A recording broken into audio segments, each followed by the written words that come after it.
and passion. Example, you are going to apply for a sales representative. Well, basically, you are obliged to learn not only your product, but also you are required to adapt or to learn skills in selling. Do you agree with me, guys? Am I right? Of course, okay? And example, you will go to military, but you don't have the passion to serve your country. In that case, well, I think if you don't have the passion to serve your country, so therefore, don't go to military. So it is same with teaching. It requires knowledge, skills, and passion. So please remember those.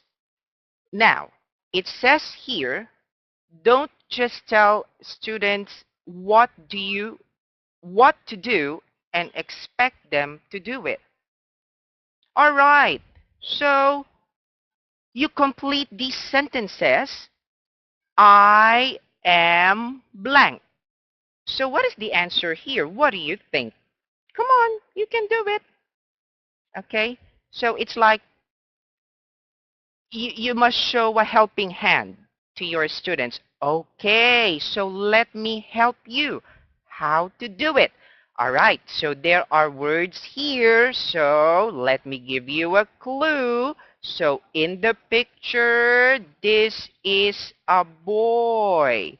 So the right answer here, I am a boy. Do you understand? All right? So that's how it works. So, moving forward. Use of non-linguistic cues. Do use visuals, sketches, gestures, intonation, and other nonverbal cues to make both language and content more accessible to students. All right. You do gestures. Okay. Can you read this part? So that is an example. You do gestures, it means that the student will read. Okay? Teaching with visual representations of concepts can be hugely helpful to English language learners because most students don't understand what you are saying, particularly with beginners. Even though you will say, repeat, they will just look at you like that. And I also encourage you teachers to use basic Chinese words. Well, in my case, I have been doing this for a long time. Instead of saying the word repeat, particularly with my students, beginners, I say this. Za, la, gi, bien. Hold on. All right. So let's read together. Zalai bien. Do use visuals, something like that. Okay? Take it from me, teachers. This is very effective. Now, don't just sit or rely on a textbook as your only visual aid. Example, there, there are animals in the material. Rabbits, cats, dogs, and so on. Now, you are discussing a dog to your student. Oh, this is a dog. Do you like dogs? And the student said, yes. Wow, so better to say complete sentence, yes, I like dogs. One more time. Can you say that again? Then you may also use some pictures. Well, you can upload that using the chat box. In my case, I have a dog here. Then I can upload the picture of my dogs. And my students are very, very happy to see my dog. So you can use that, or you can use Google. Okay? So that's how it works. Just bear in mind, do not rely on your textbook, because this is the way that you get your students' attention. It's like you link yourself to your student. It's not that you are very particular or straightforward using the material.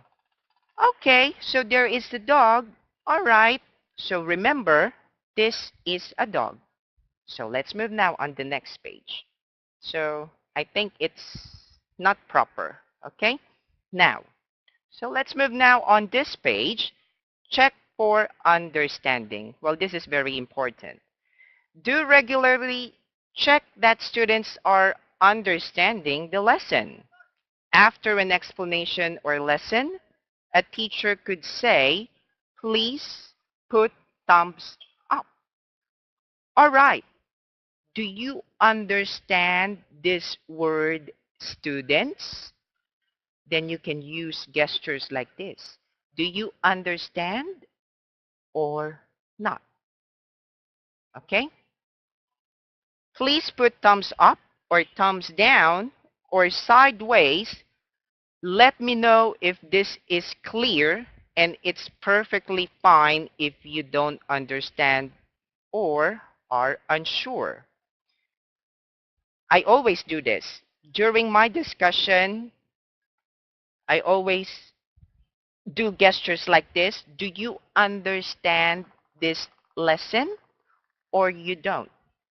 And then my student will do this. So it means yes.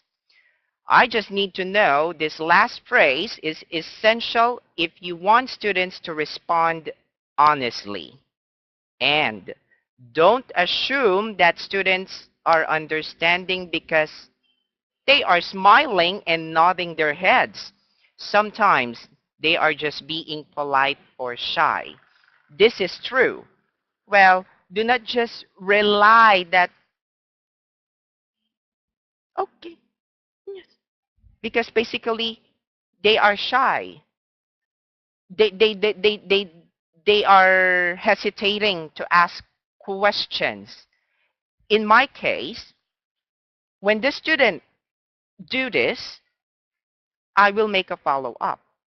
Okay, let me double check if you remember. So what is the correct pronunciation of this word? You can try. So that is the time that I will have the assurance that my student clearly understood the lesson. Okay, so please remember that, teachers. Moving forward. Okay, here we go. So teaching strategies, acknowledgement.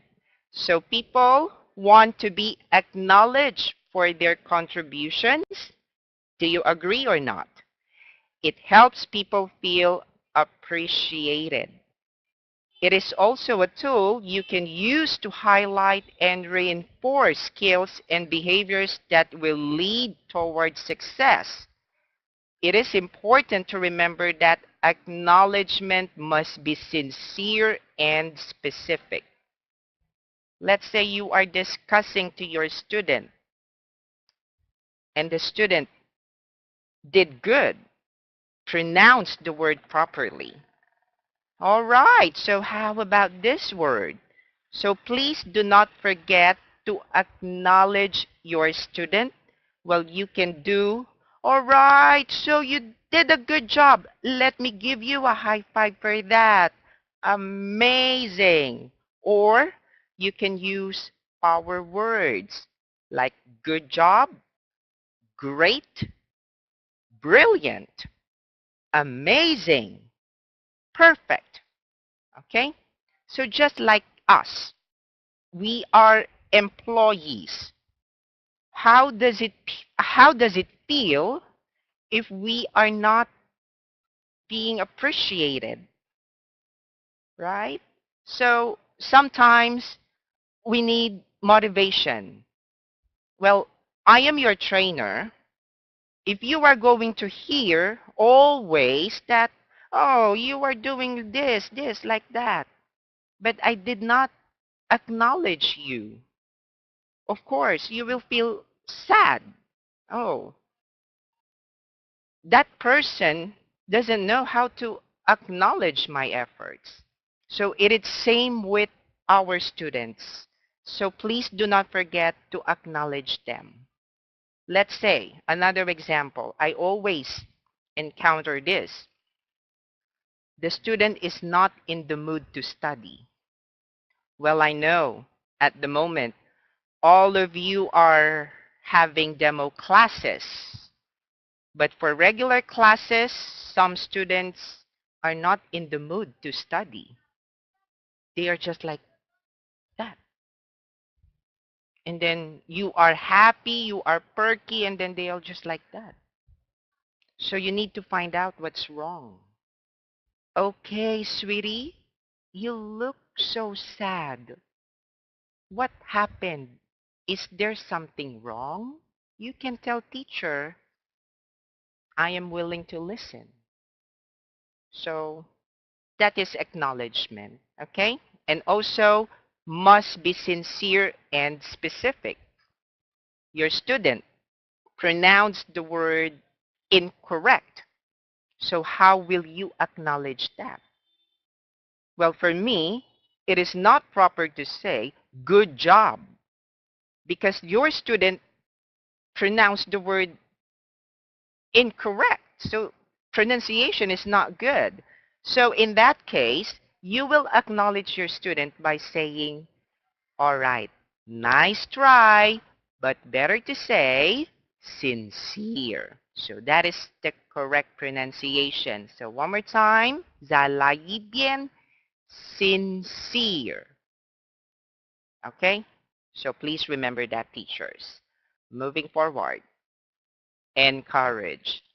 Students who are encouraged tend to develop a stronger self-motivation and pride in their work because the encouragement focuses on what they are doing well, not what the teacher thinks about their work.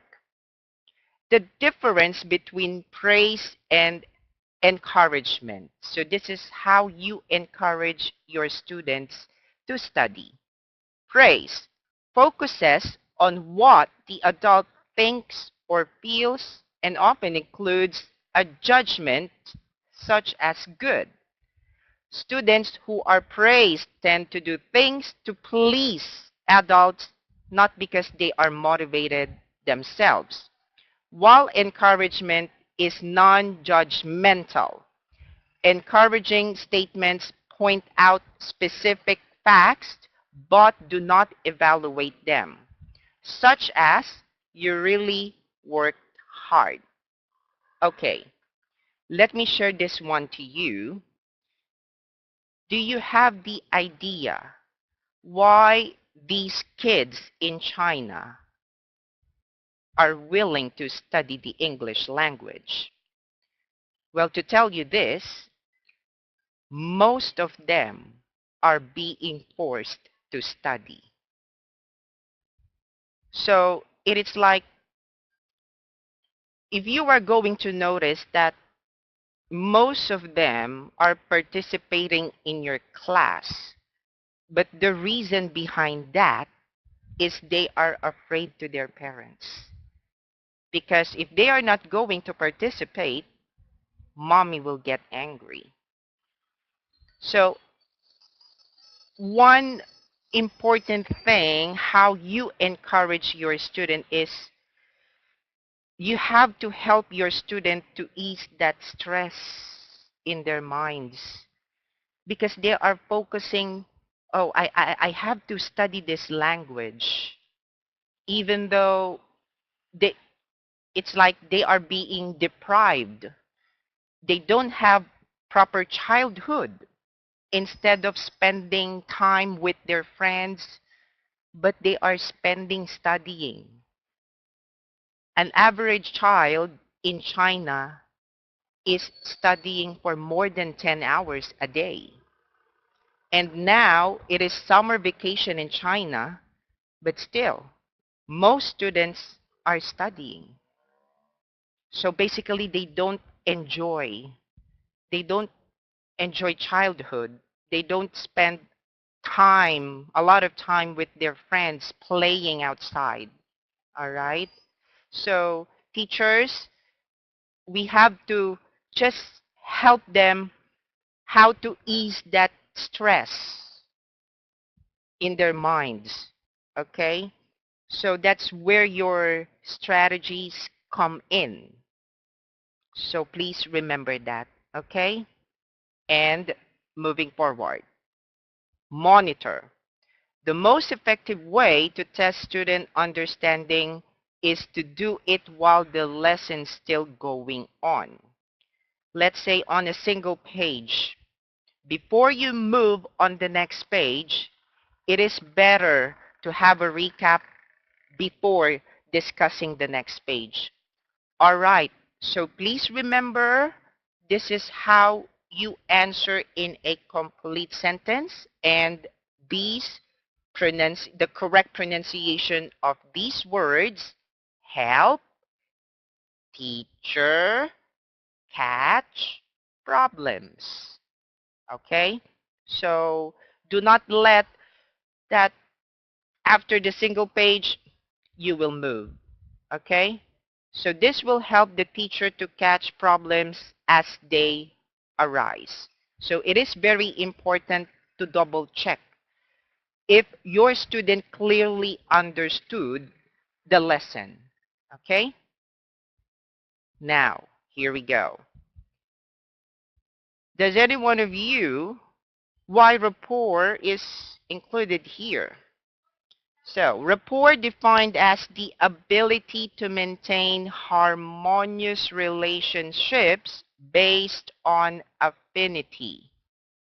Rapport doesn't result in learning, indeed, but it certainly helps to create conditions conducive to learning things like higher motivation, increased comfort, and enhanced communication.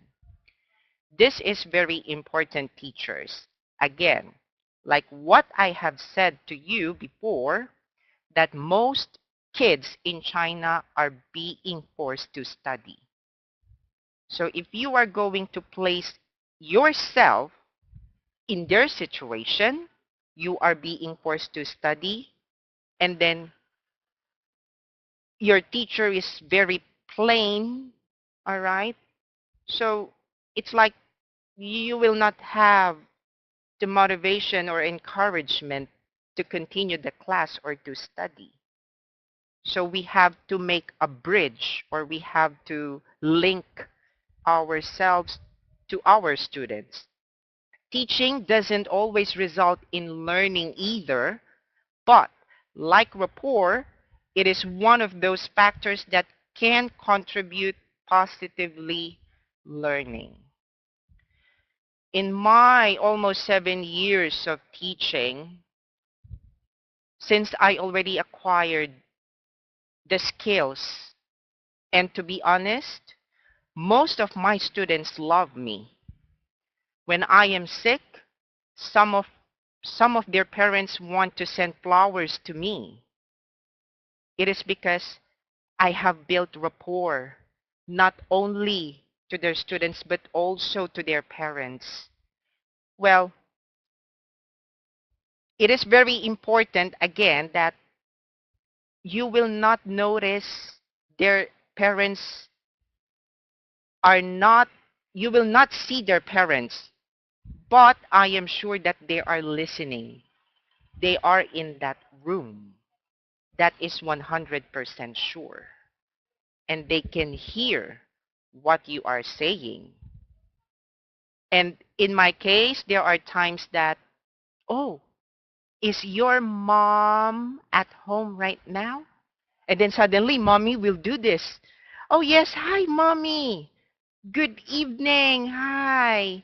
Your child is doing great. Wow. I am very, very happy to teach her. Good job. All right. So that's how you build rapport. Rapport is developed by actions, of course. It results from things teachers do. All right. So please remember that this is very, very important. Last, activities. Students need a personal connection to the material, whether that's through engaging them emotionally or connecting the new information with previously acquired knowledge. Without that, students may not only disengage and quickly forget, but they may also lose the motivation to try. All right. If the material doesn't have activities, so what are you going to do? Again, it is your strategy to make your own activity, like recap. Let's say a material has 8 or 10 slides only, and you still have time. Let's say you still have 5 minutes or 10 minutes. So what are you going to do? So you can go back. All right. So before we end this class, let's just have a quick recap because teacher wants to double check if you clearly understood our discussion. So again, here on page 2, so what is this word? Try to read. If the student cannot read, all right, so let me help you again. 再来一遍. Connection. One more time. Connection. Okay? So please remember that, teachers. And I saw this afternoon that most of you are having demo classes. And I think it is appropriate to inform the student that, okay, so today is our first day. Let me introduce myself to you. My name is CJ. You can call me Teacher CJ, and I am 32 years old. So how about you? Do you have an English name? Let's say your student doesn't have an English name. So what are you going to do? In that case, to avoid wasting time, you can provide English names for your student. Oh, you don't have an English name? Wait a minute. So let me think of a good English name for you. Aha! So do you want me to call you Mike or Bob? So you can choose. Which one do you like? Mike or Bob? The student will say, Mike. Okay, wow, that's amazing. So from now on, I am going to call you Mike. Okay? So, how old are you, Mike? And there you go. All right? So, please remember these tips, teachers. And I just hope that this training is very helpful. And if you have questions, well, you can send me a message, or if you have any concerns, okay, I am willing to help you. All right. Well, the purpose of this training is not to put stress on you guys, okay, but my objective here is to help you. And since you are already in this line of job, so I am pretty sure that all of you will be a good teacher. So just like me. Well, to be honest, I started like I was teaching, okay, you read this. I was like that before, okay? And one of the most important thing here is you must have the right attitude. Well, there are two kinds of, I mean, challenges in teaching. First is technical problems. Second is the behavior of your student. Well, for technical problems, you know what to do. Just inform the right person. You can inform the Chinese admin if you need help. But don't let the situation will get in your veins. Remember, teachers, for teaching, we need enthusiasm. When your mood is affected with the things that are happening, all right, your mood is affected. And also, do not let the behavior of your students will get in your veins. Let's say the student is not listening, is not participating, watching TV like that. You will see, oh, I am pretty sure that soon you will encounter those students and looking at you like that. Even though you tried your best, but still your student is not participating. You really don't know what is the problem. So in that case, guys, just go ahead. Go on with the class. As long as you did your best, fine. It is not your problem. Well, you can report to the admin. Oh, I don't know what happened to my student. Okay? So just go on. Don't let that you will lose your temper. Hey, why you are not listening to me? What is the problem? What are you doing? You listen to me, okay? Please, guys, don't do that. Okay? All right? We are teachers here. We are the motivator. So as much as possible, we don't discourage them. Okay? So when the problem is very serious, just approach the right person and our Chinese admin will do the job for you. Okay? All right. So it's already 9:36 now. So sorry, I extend for 6 minutes. Well, I know all of you guys want to rest now. Thank you very much. Well, I hope you learned a lot from this training. Yes, Carmel. Yeah, thank you very much. Oh, Bianca, Andrea. Wow, I saw your classes this afternoon. Yes. Nenad. Oh, yes. So Nenad, please remember my tips, okay? All right. Okay, there you go. Oh, thank you. Yes, thank you very much. Wow. Good night, guys. Love you. Yes, take care. Bye-bye. Yes, Carmel, love you too. Bye-bye. Oh, Summer. Okay, yes, sweet dreams. Bye-bye. Let's help each other, guys, okay? I am here to help you. All right? I am here. Yes. Bye-bye. Love you guys.